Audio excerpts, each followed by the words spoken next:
2019년 10월 6일, 10월 5일 날 서초동 촛불에 대해서 그 의미를 한번 생각해 보겠습니다.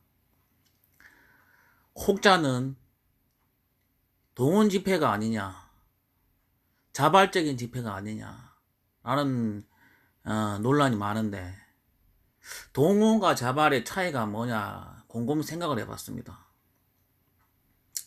자발이든 동원이든 뭐 어떤 주최 측이 있을 것이고 나오는 사람도 생각이 있을 것입니다.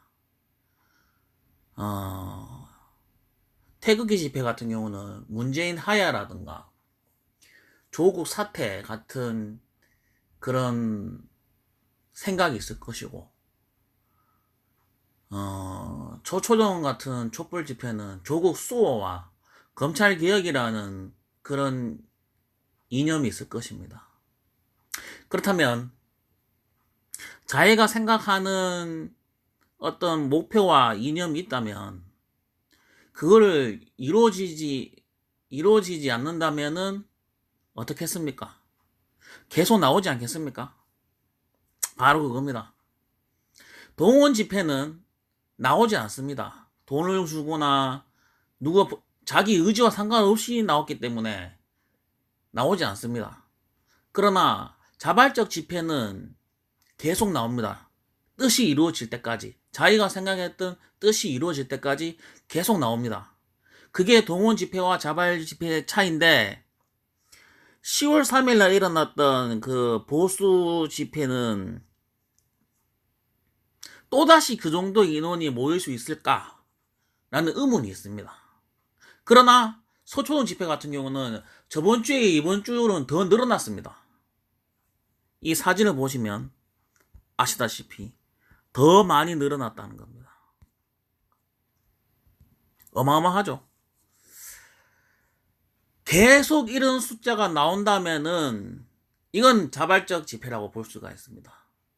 그런데 지금 문재인 하야도 하지 않고 조국이 사퇴도 하지 않았는데 10월 3일 날 보수 집회의 인원보다 계속 줄어든다면 그건 바로 동원 집회라는 걸 자인하는 꼴입니다. 왜냐? 문재인 하야도 하지 않고 조국 사퇴도 하지 않았는데 왜 숫자가 줄어듭니까? 더 늘어나야지. 안 그렇습니까? 그게 자발적 집회와 동원 집회의 차이라는 겁니다. 또 하나 더 했습니다. 동원적 집회는 국회의원이 당협위원들을 모두 끌어모아서 한마디로 유명 정치인들이 나와서 그걸 보기 위해서 나오는 국민들도 있다 봅니다. 황교안이가 지지율 2위죠. 황교안 보기 위해서 나오는 사람도 있으니까요. 그래서 그걸 동원 집회라고 하는 겁니다. 어쨌건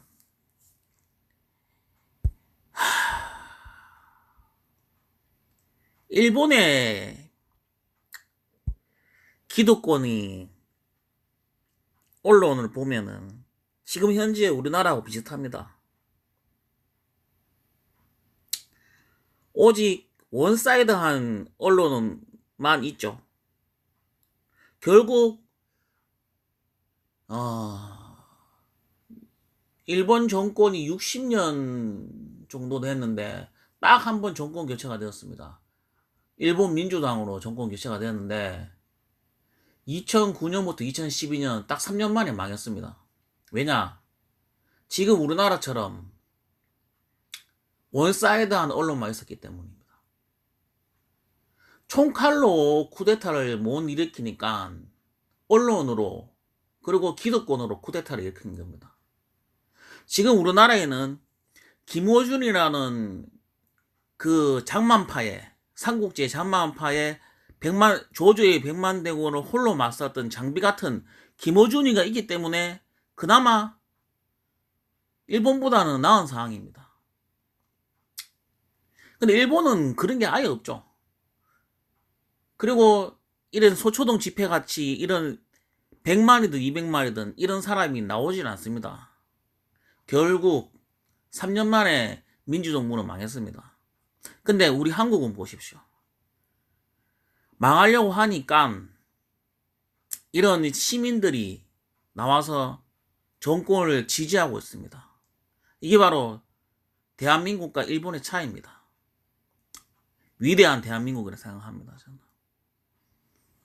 여기까지 하겠습니다.